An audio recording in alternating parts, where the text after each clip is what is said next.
हाय, मैं सौरभ कुमार। स्वागत है आप लोगों का हमारे यूट्यूब चैनल में। आज हम आप लोगों के साथ डिस्कस करने वाले हैं जो 2017 में जो प्रीवियस ईयर क्वेश्चन है, 2017 का प्रीवियस ईयर क्वेश्चन, जिस टाइम हम बीसीईसी का एग्जाम दिए थे, उस टाइम का जो क्वेश्चन है उसका प्रीवियस ईयर केमिस्ट्री का आज हम आप लोगों के साथ डिस्कस करने वाले हैं। केमिस्ट्री के बाद हम बायोलॉजी का डिस्कशन करेंगे और ऐसे ही हम अपने चैनल पे एक प्लेलिस्ट क्रिएट कर देंगे। प्लेलिस्ट में आप लोग जाके वहाँ पे देख सकते हैं कि मतलब केमिस्ट्री, उसके बाद बायोलॉजी, उसके बाद ऐसे ही फिजिक्स और होगा तो मैथ का भी लेंगे। तो यहाँ पे देखते हैं कि पहला क्वेश्चन स्टार्ट होता है केमिस्ट्री का, वो है क्या। तो जैसा कि आपको यहाँ पे दिख रहा होगा, acid catalysed hydration of alkenes except ethene leads to the formation of. यहाँ पे ऑप्शन है सेकेंडरी और tertiary of alcohol, primary and secondary alcohol, और थर्ड में दिया हुआ है सेकेंडरी अल्कोहल एंड फोर्थ में टर्शियरी अल्कोहल। आपको हिंदी में भी दिख रहा होगा कि यहाँ पे ये बोला इथेन को छोड़कर अल्किन्स के अम्ल उत्प्रेरक जल योजन के निर्मिति में होता है। तो यहाँ पे जो हाइड्रोनेशन होता है एल्किन्स में, इथेन को छोड़ के, वो हाइड्रोनेशन जो होता है वो OH ग्रुप का होता है। OH ग्रुप जो हाइड्रोक्साइल ग्रुप होता है वो होता है। तो हाइड्रोक्साइल ग्रुप जो होता है वो सेकेंडरी अल्कोहल में होता है। तो यहाँ पे आपको दिख रहा होगा ऑप्शन नंबर सी जो करेक्ट है, सेकेंडरी अल्कोहल। ये हो गया। और आगे देखते हैं कि आगे क्या है। तो आगे आप यहाँ पे देख सकते हैं कि among the flowing which is the list acidic. इसमें बोल रहा है कि सबसे कम अम्लीय कौन सा है। तो यहाँ पे हम ऑप्शन वाइज देखते हैं तो फर्स्ट में फेनॉल दिया हुआ है। जो ये जो फेनॉल है ये बेसलाइन नेचर का होता है। बेसलाइन नेचर का होता है तो ये एसिडिक होगा ही नहीं, तो ये पहले ही कट गया। ये ऑप्शन नहीं है। तो यहाँ पे सेकंड वाले को देखते हैं। तो सेकंड वाले में है ओ क्रिसोल। ओ क्रिसोल है वो एसिडिक नेचर का होता है। तो एसिडिक नेचर का होता है, इसी कारण इसका जो सेकंड ऑप्शन है ओ क्रिसोल, ये यहाँ पे सही हो जाएगा। तो ऐसे ही हमको अब आगे का ऑप्शन देखने का जरूरत नहीं पड़ा। तो ऐसे ही हम देखते हैं कि अगला क्वेश्चन क्या है। अगला क्वेश्चन में है an ether is more volatile than alcohol having same molecular formula because. यहाँ पे एक ही आणविक सूत्र वाले अल्कोहल से ईथर अधिक अस्थिर है, क्योंकि यहाँ पे दिया हुआ है ऑप्शन ए में dipolar character of the ether, second में alcohols having resonance structure, intermolecular hydrogen bonding in ether and intermolecular hydrogen bonding in alcohols। तो यहाँ पे अगर आप देखते हैं तो ईथर में जो होता है ये मोर वोलेटाइल होता है अल्कोहल से, और इसका मॉलिक्यूलर फार्मूला सेम होता है। तो ये होता है intermolecular hydrogen bonding of hydrogen bonding of alcohol के कारण, जो आपको यहाँ पे फोर्थ नंबर पे दिख रहा होगा। और यहाँ पे जो ईथर जो होता है, ईथर में जो होता है लैक ऑफ हाइड्रोक्साइल ग्रुप होता है। ईथर में आप देखिए तो हाइड्रोक्साइल ग्रुप नहीं पाया जाता है। यहाँ यहाँ पे हाइड्रोक्साइल ग्रुप नहीं पाया जाता है, और यहाँ पे अल्कोहल्स में हाइड्रोक्साइल ग्रुप पाया जाता है। इसी का कारण ये जो intermolecular hydrogen bonding of alcohol है, ये इसका सही और सही आंसर हो जाएगा। आगे देखते हैं कि आगे क्या है। तो आगे आपको दिख रहा होगा कि 54 नंबर में है an organic compounds A C4H9Cl on the reaction with the Na, मतलब sodium di ethyl ether gives a hydrocarbon which an monochlorination gives only one chloro-derivative than A is a। इसमें पूछ रहा है जो ये यहाँ पे कंपाउंड दिया हुआ है C4H9, C4H9Cl, Cl, ये रिएक्ट करता है किसके साथ, ये यहाँ पे रिएक्ट करता है सोडियम के साथ, sodium Na and di ethyl ether के साथ। तो जब ये सोडियम और डाई इथाइल ईथर के साथ रिएक्ट करता है तो ये यहाँ पे देता है tertiary tertiary butyl chloride. Tertiary butyl chloride यहाँ पे इसका फॉर्मेशन होता है। तो टर्शियरी ब्यूटाइल क्लोराइड यहाँ ऑप्शन नंबर सी में है, तो इसका ऑप्शन नंबर सी हो जाएगा।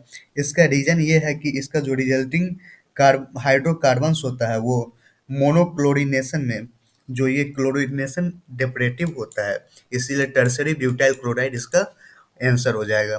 तो आगे हम देखते हैं कि अगला क्वेश्चन क्या है। तो अगला क्वेश्चन है कि N oxygen An oxygen containing organic compounds upon the oxidation forms a carboxylic acid as the only organic product with the molecular mass of the higher by the 14 units the organic compound is। यहाँ पे बोला गया है कि ऑक्सीकरण पर oxygen युक्त कार्बनिक यौगिक अपने आणविक द्रव्यमान से 15 नहीं 14 इकाई ज्यादा का एकमात्र कार्बनिक उत्पाद के रूप में कार्बोक्जिलिक एसिड बनाता है। वह कार्बनिक यौगिक डैश है। तो यहाँ पे हम देखते हैं, तो यहाँ पे बोला जा रहा है कि कार्बोक्जिलिक एसिड के बारे में। तो कार्बोक्जिलिक एसिड को अगर हम देखते हैं तो ये है RCHO अल्डिहाइड। यहाँ पे जैसा कि आप लोग जानते होइएगा RCHO जो रिएक्ट करता है इसका ऑक्सीडेशन अगर हम कराते हैं, यहाँ पे ऑक्सीडेशन अगर हम कराते हैं तो यहाँ पे हमको मिलता है कार्बोक्जिलिक एसिड। कार्बोक्जिलिक एसिड ऐसे मिलता है हमको COOH कार्बोक्जिलिक एसिड। तो यहाँ पे बोल रहा है जो यहाँ पे 14 यूनिट है इसका मॉलिक्यूलर मास है, इसका हायर मॉलिक्यूलर मास है। तो यहाँ पे इथेनॉल है CH3CHO, यहाँ पे जो अल्डिहाइड ग्रुप का जो हो जाएगा, तो अल्डिहाइड ग्रुप का CH3CHO। अगर हम इस CHO अगर हम इसका मॉलिक्यूलर मास निकालते हैं तो इसका मॉलिक्यूलर मास आपको यहाँ पे दिख रहा होगा 44 आता है। वैसे आप इसको निकाल कर भी देख सकते हैं, ग्राम पर इसका जो यूनिट होता है ग्राम पर मोल होता है। और यहाँ पे इसका जो कार्बोक्जिलिक एसिड आता है, यहाँ पे हम कलर चेंज कर देते हैं जिससे आपको दिखाई देगा। तो कलर चेंज, हाँ कलर चेंज कर दिए, उसके बाद आपको दिखाई देगा यहाँ पे कार्बोक्जिलिक एसिड COOH।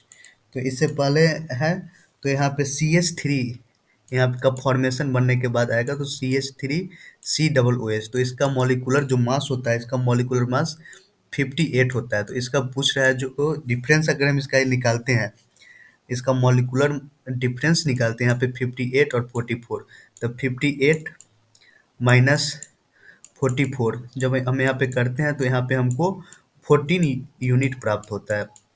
जो 14 यूनिट यहाँ पे आपको क्वेश्चन में दिया हुआ है, 14 यूनिट मिलता है। तो 14 यूनिट जो है वो किसका है, तो 14 यूनिट किसी नहीं, 14 यूनिट जो है यहाँ पे अल्डिहाइड आपको दिख रहा है, यहाँ पे अल्डिहाइड का आता है इस दोनों का डिफरेंस। तो यहाँ पे अल्डिहाइड ऑप्शन में है, बी ऑप्शन में, तो यहाँ पे आपको बी करेक्ट हो जाएगा।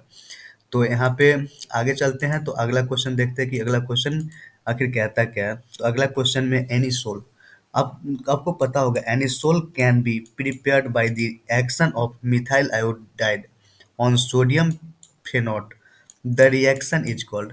यहाँ पे बोल रहा है जो एनिसोल जो प्रिपेयर्ड होता है action of the methyl iodide on the sodium phenate, तो उस रिएक्शन को आखिर कहते क्या है।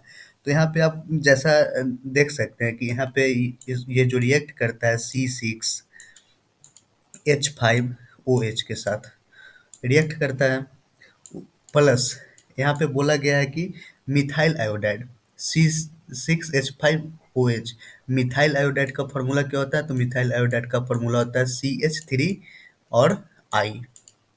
जब ये रिएक्ट करता है किसके प्रेजेंस में, यहाँ पे आपको दिख रहा होगा सोडियम फेनोट। तो यहाँ पे हम सोडियम से इसको रिएक्ट कराते हैं, तो सोडियम से रिएक्ट कराते हैं तो इसका जो फॉर्मेशन होगा जो बन के आएगा ये एनिसोल बन के आता है। तो एनिसोल होता है कि C6H5 और OCH3 और यहाँ पे आएगा प्लस सोडियम Na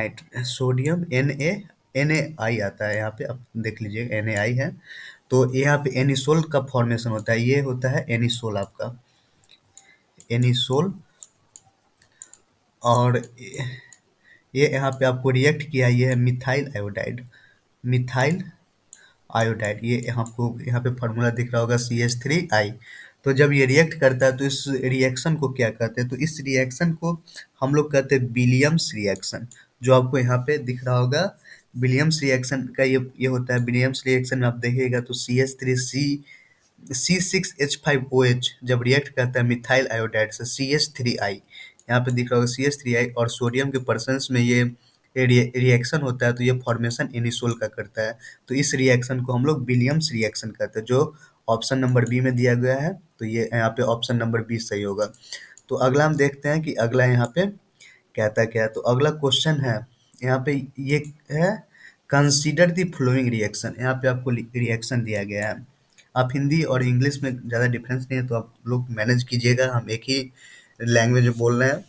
तो यहाँ पे है consider the flowing reaction C2H5OH plus H2SO4। तो ये बोला इसका प्रोडक्ट क्या बनेगा, प्रोडक्ट क्या बनेगा, और इसका यहाँ पे ऑप्शन दिया गया, इथिलीन बनेगा, इथाइल हाइड्रोजन सल्फेट बनेगा, एसिटिलीन बनेगा, डाइथाइल बनेगा।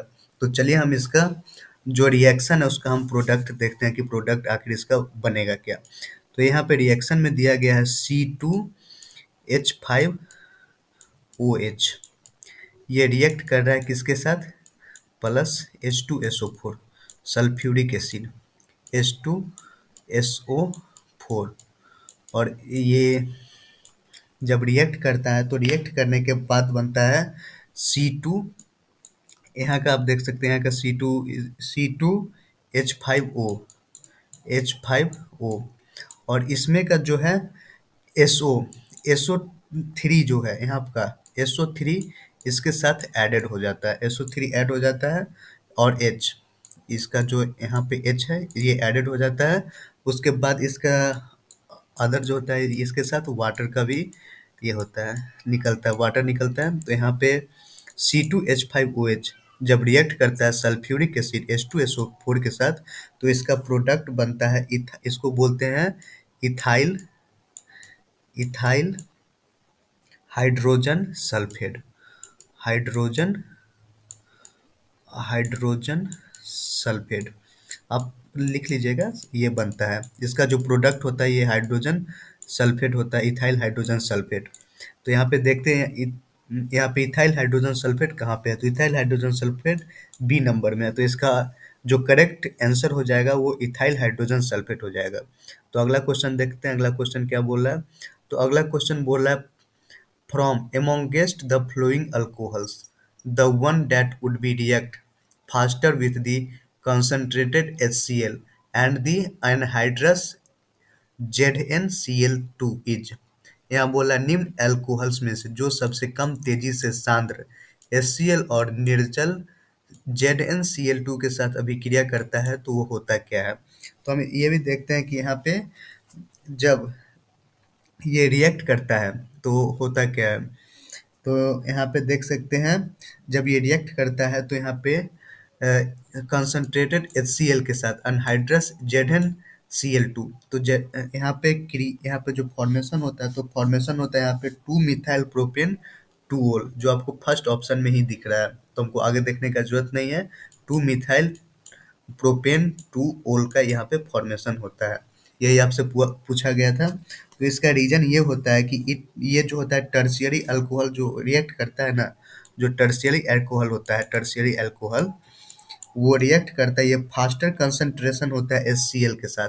यहाँ पे जो फास्टर जो होता है ना रिएक्शन, वो कंसंट्रेशन HCl जो होता है आपको उसके साथ होता है एनहाइड्रस ZnCl2 के साथ। तो यहाँ पे 2 मिथाइल प्रोपेन 2 ओल मिलता है, तो यहाँ पे फर्स्ट नंबर सही है। तो हमको आगे ऑप्शन देखने का जरूरत नहीं है। तो अगला क्वेश्चन देखते हैं, अगला क्वेश्चन है क्या। अगला क्वेश्चन है hydrolysis of aromatic amides gives. यहाँ पे बोला एरोमेटिक अमाइड्स की हाइड्रोलिसिस क्या देता है, मतलब डैश देता है। तो यहाँ पे हाइड्रोलिसिस ऑफ एरोमेटिक अमाइड है, तो यहाँ पे हाइड्रोलिसिस ऑफ आप देख सकते हैं एरोमेटिक अमाइड्स है, तो इसको C6H5CONH2, और ये रिएक्ट करता है, यहाँ पे हाइड्रोलिसिस होता है। तो हाइड्रोलिसिस होता है तो वो वाटर के परसेंस में होता है। तो यहाँ पे हम इसको इसका जो रिएक्टेंट है H2O देते हैं, और इसका जो प्रोडक्ट है वो बनेगा क्या, तो इसका प्रोडक्ट बनेगा C6H5 और C OOH प्लस यहाँ पे निकलेगा NH3। तो यहाँ पे ये जो है C6H5COOH इसको कहते क्या है, तो इसको बोलते हैं बेंजोइक एसिड, बेंजोइक एसिड। यहाँ पे बेंजोइक एसिड बनता है। तो यहाँ पे बोला कि हाइड्रोलिसिस ऑफ एरोमेटिक अमाइड्स, तो यहाँ पे हम हाइड्रोलिसिस करा दिए एरोमेटिक अमाइड्स का, तो हमको क्या मिला, बेंजोइक एसिड। तो यहाँ पे क्या मिला, एसिड मिला हमको। तो यहाँ जो फर्स्ट नंबर पे आपको दिख रहा है ये एसिड, ये सही है ऑप्शन। ऑप्शन में जो है ये इसका आंसर होगा। तो हमको जो एमाइड्स है, अल्कोहल्स, ये सब देखने का जरूरत नहीं, सब गलत है। तो यहाँ पे फर्स्ट नंबर सही है। तो अगला क्वेश्चन देखते हैं कि अगला क्वेश्चन क्या है। तो अगला क्वेश्चन है कि मिथाइल फिनाइल ईथर, आप देख सकते हैं methyl phenyl ether can be obtained by reacting. यहाँ पे बोलता है डैश की अभिक्रिया से मिथाइल फिनाइल ईथर प्राप्त किया जा सकता है। यहाँ पे ऑप्शन दिया गया है, यहाँ पे ऑप्शन में दिया गया है phenolate ions and methyl iodide, bromobenzene with methoxide ions and methanol and phenols. तो हम देखते हैं कि इसको रिएक्ट करा के कि यहाँ इसका प्रोडक्ट बनता क्या है। तो मिथाइल फिनाइल ईथर है। तो मिथाइल फिनाइल ईथर है, तो यहाँ पे मिथाइल फिनाइल ईथर के लिए यहाँ पे हम सबसे पहले रिएक्ट कराएंगे इसको C6H5O प्लस, और यहाँ पे बोल रहा है मिथाइल फिनाइल। तो मिथाइल फिनाइल का फॉर्मूला क्या होता है, तो मिथाइल फिनाइल का फॉर्मूला होता है CH3I। जब ये रिएक्ट करेगा तो रिएक्ट करने के बाद ये हमको प्रोडक्ट जो देगा, ये प्रोडक्ट देगा C6H5OCH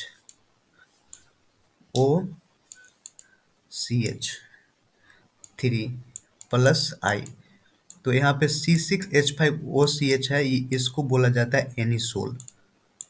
एनिसोल, और एनिसोल बोला जाता है, इसी को बोला जाता है phenolate ions and methyl iodide. Phenolate ions and methyl iodide. तो यहाँ पे आपको ऑप्शन नंबर ए दिख रहा होगा, phenolate ions and methyl iodide, ये इसका यहाँ पे सही हो जाएगा आंसर। तो हमको आगे देखने का जरूरत नहीं है। तो अगला क्वेश्चन हम देखते हैं कि अगला क्वेश्चन क्या है। तो अगला क्वेश्चन है कि which of the following is correct statement. यहाँ पे 4 स्टेटमेंट दिया गया है, तो इसमें से पूछ रहा है कि कौन सा है वो करेक्ट है। यहाँ पे है एक्स, यहाँ पे डाइजेस्ट ऑफ एन एंजाइम, उसके बाद साइक्लोहेप्टेन इज एरोमेटिक कंपाउंड, या ऑल ऑफ द एबव। तो यहाँ पे हम जब पहला देखते हैं तो पहला है ये, पहला जो है वो सही नहीं है। यहाँ पे जो एसेप्टेन है ये ईथर नहीं होता है। यहाँ पे है digest of enzyme, digest enzyme, ये तो सही लग रहा है। तो यहाँ पे सेकंड वाला सही है। And cycloheptane is the aromatic compound, ये गलत है। And all of the above गलत है। तो यहाँ पे बी जो ऑप्शन है, बी ऑप्शन जो डाइजेशन जो होता है, जैसा कि डाइजेशन जो होता है वो किसके द्वारा होता है, डाइजेशन एंजाइम के थ्रू होता है। तो यहाँ पे तो वही है एंजाइम, डाइजेशन जो है वो एंजाइम के होता है। तो ये ऑप्शन नंबर बी सही करेक्ट है। तो यहाँ पे बी सही हो जाएगा। और आगे का जो है डिस्कशन हम उसको पार्ट 2 में करेंगे। तो अगर वीडियो अच्छा लगे तो चैनल को सब्सक्राइब कीजिएगा, लाइक कीजिएगा, और अपने दोस्तों को भी बताइएगा। जो प्रीवियस ईयर क्वेश्चन कैसा आता है, इसी टाइप का क्वेश्चन आने वाले साल में भी आएगा। जो जितना भी प्रीवियस ईयर पूछा गया है हम उसको एक प्लेलिस्ट बना के जब ये सब हम कंप्लीट करा देंगे तो हम अपने चैनल पे रख देंगे, वहाँ से आप लोग पढ़ सकते हैं फ्री ऑफ कॉस्ट। तब तक के लिए वीडियो देखने के लिए धन्यवाद।